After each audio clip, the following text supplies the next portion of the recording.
What's going on, everybody? Welcome back to another video on overcoming retroactive jealousy.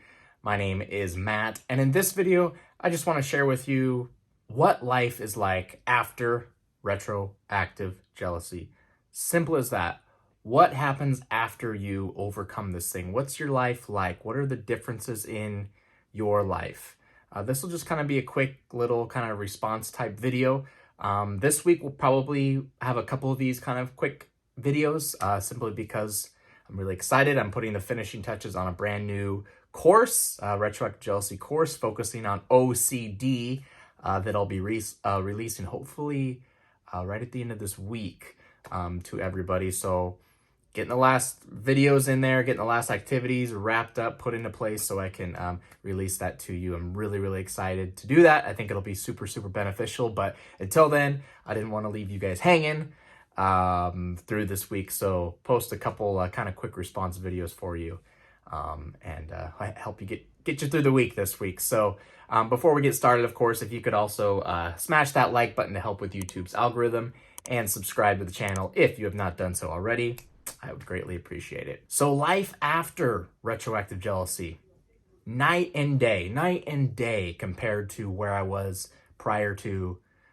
suffering from this, really, and in between during suffering as well. I think that's the big thing that I try to tell people is so many people, when they're trying to overcome retroactive jealousy, they tell me like, hey, I want to get back to the way I was before, before I suffered from all this. How do I get back to how I was before? And I tell them, you're not going to be how you were before. Like, why would you want to be who you were before?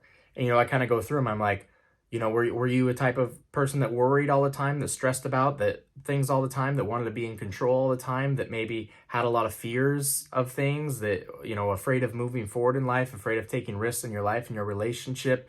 Were you that type of person even before retroactive jealousy? And so I say, on the other side of this, it's so much better. It's so much better because retroactive jealousy teaches you to learn so many new things about yourself, so many new things about your emotions, how to cope with your emotions, how to overcome your emotions, understanding you don't have to be a victim to your emotions, how to, look at fear in the eyes and punch it right in the face, I guess you could say. And it's sad because a majority of the population go through their whole lives never knowing any of this. A majority of the population go through their lives living in fear, 100% fear, not taking risks, not doing anything, just sitting comfortably because they think being comfortable is the goal. And as long as I don't feel any negative emotion today, then I'm good, and as soon as something, a quote unquote problem comes up in your life, it's like, oh, I got to solve this problem. I got to get back to feeling good as quick as possible. And then they'll go back to their comfortable ways. And this, of course, I was part of this, that's part of growing up, like, especially with your parents and stuff, what you learn from them. And, I learned that, again, nothing wrong with this, but I personally learned, go to school, get your 9-to-5 job, be happy with your life, the end, be comfortable, and that's it. And so I thought that was the way of life. And so I kept my goals to a minimum. I hardly made goals. As long as I was having a job that made at least, $25,000 a year. Oh, that's enough for me to make a living. Cool. I'm fine with that. Okay. And that was going to be kind of my life. Which for many, maybe that's okay. But for me, it's like, no, like, I want to take risks. Like, there's a lot more out there for me. Like, the more opportunities, the more open your mind is. Like, I don't want to be comfortable. And I didn't know that before. But going through this process of overcoming retroactive jealousy, understanding emotions, understanding mindfulness, understanding what retroactive jealousy is, and it's just invisible thoughts that long story short, we're afraid of in a way. That's why we feel so much fear, so much adrenaline inside of us when we get these thoughts. And that idea is we don't have to listen to fear. We don't have to listen to that. We can move forward regardless of how we feel, regardless of any fear that comes in, we can move forward. And the more we push forward, feeling uncomfortable, the easier it becomes to do things. And then that comfort will come right into play. We won't be uncomfortable anymore the more we do something in discomfort. And that was something that I never knew. I always thought, oh, if I feel uncomfortable, I gotta feel comfortable again super fast. I can't do this. You know, if heights is one thing I've talked about before on this channel. If I got up to a certain spot, I go, yep, this is it. I don't feel good. And I climb back down because I was fearful. I got that feeling of fear and I thought, nope, that's not good. I got to be comfortable again. And I get back down. Through like, you know, dieting, exercise, things like that, my weight's fluctuated, you know, all throughout my life, specifically, specifically in my mid-20s, it kind of fluctuated. And that was kind of my idea of, well, I don't want to eat healthy because I really enjoy, you know, these, you know, salty foods or high-fat foods. And if I, you know, eat healthy, I know I'll be hungry and I know I won't be satisfied. And so I won't feel good. And so that's not good. And I need to get back to feeling good. So let me get back to eating my, you know, high-fat chips and sour cream. And I love that stuff. Pasta also. But come to find out, like, same kind of principle applies. Hey, if I take action regardless of this emotion, if I'm eating salads, eating healthy foods, that's a terrible example, just salad, but healthy food in general, and I feel discomfort and I feel like, oh, but I really want this high-fat food. Oh, but I really want this high-carb food because I feel really uncomfortable right now, and that will make me feel comfortable. That'll make me feel happy again. I'll know that that's only temporary, and that's only going to make me feel good in this moment. And in the long term, it's going to be much, much worse for me. So overcoming retroactive jealousy allowed me to see the long-term effects of something, that if I can feel uncomfortable now, then in the short future, I'll never feel uncomfortable again in this situation. And unfortunately, the world and the way society works, and we're taught that it's the opposite, that if we feel bad now, we should do something right now to make us feel better again, to put a Band-Aid over it, right? Not knowing the long-term effects of, yes, but that actually makes it get worse and worse and worse and worse. We never actually overcome anything. We're just stuck putting Band-Aids on the pain. You know, feel uncomfortable, then be comfortable again. And that's not how we grow. That's not how we get to the next level. That's not how we take risks. That's not how we live life to our fullest potential. And, you know, I feel like we're here on earth to live life to our fullest potential, whatever that means to you.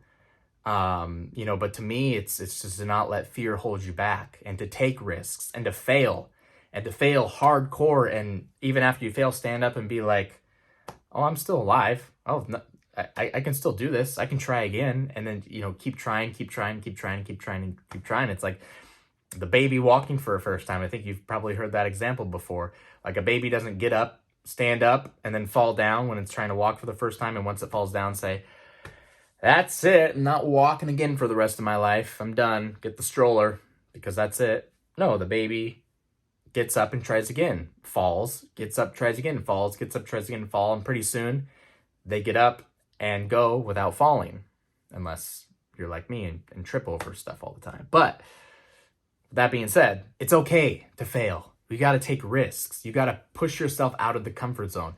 That's what overcoming retroactive jealousy will teach you. That's why you have the upper hand more than anybody else out there.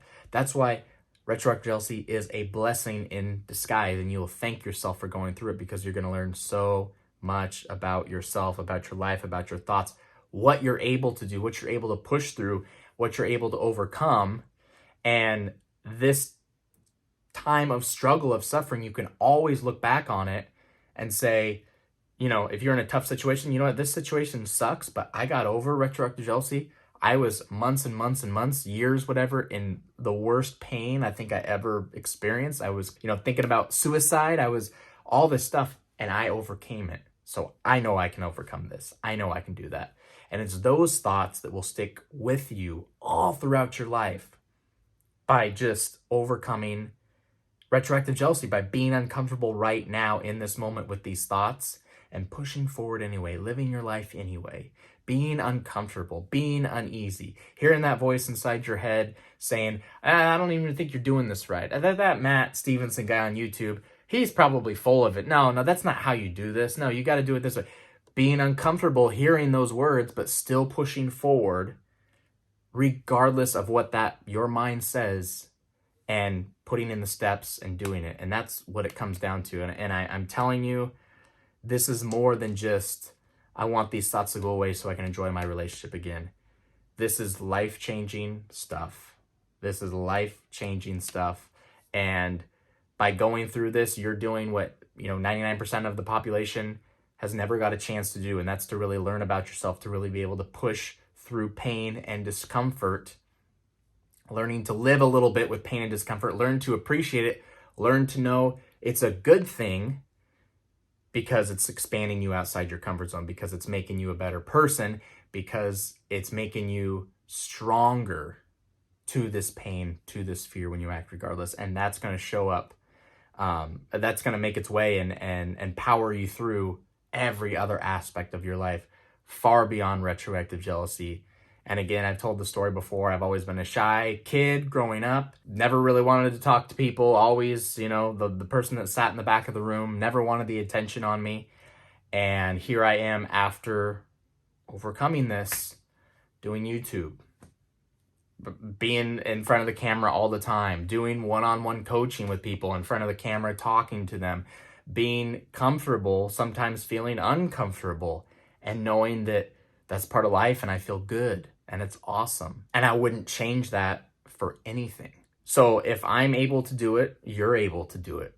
Okay. And it's not just me. I mean, hundreds of people that I've worked with at this point. I mean, we're above hundreds now if you count the views and stuff on YouTube and all that stuff. I mean, we're talking tens of thousands. I get emails all the time, at least a handful a day, saying I did it. I overcame it. Wow, you're right. Like, look at all this. The way I see life is totally different. Now I know I don't have to get caught up in thoughts. Now I know that most thoughts are just pretending to be important, but really they're not. If I don't follow this thought, I was actually happier not following it than I was when I did. Wow, it's like a whole new awakening experience. And that's going to be you. That's what the other side of retroactive jealousy is. It's the greatest expansion that your life has ever hit up to this point. And you're going to be so changed because of it, changed in unbelievable ways that, you'll notice a difference. Your family will notice a difference. Your friends will notice a difference. And your partner 100% will notice the difference. And you'll probably end up looking absolutely irresistible to them when this is all said and done. That love will grow more than ever because, again, you're going to learn to love yourself even more, which allows you to love others more when you have that self-love. And again, I get excited talking about this because every day, like I said, I get a handful of people that share their story with me about beating this thing. And it's in your future too. I don't want you to give up. I don't want you to get discouraged. On the worst days, stand up and fight. Stand up and fight. Because the worst days are the days that matter the most, and getting through those. And that's leading you slowly to transforming your life into absolutely incredible and amazing ways. So I appreciate you taking the time with me today. That's going to wrap up the video. I'm going to go work a little more on this course and get it all complete for you. Like I said, it should be completed by the end of the week. If you enjoyed the video, gave you some value, please smash that like button so we can get it out to more people. Subscribe to the channel if you have not already done so. Check the links below as well. Get some freebies. I got some meditation free down there. I got the Facebook group free down there. I got my coaching program and my 7-day course also will always be available for you if you ever want that extra assistance. It would be my pleasure, my absolute honor to help you out. So I'll let you go for now. Take care. Have a wonderful day. See you in the next video.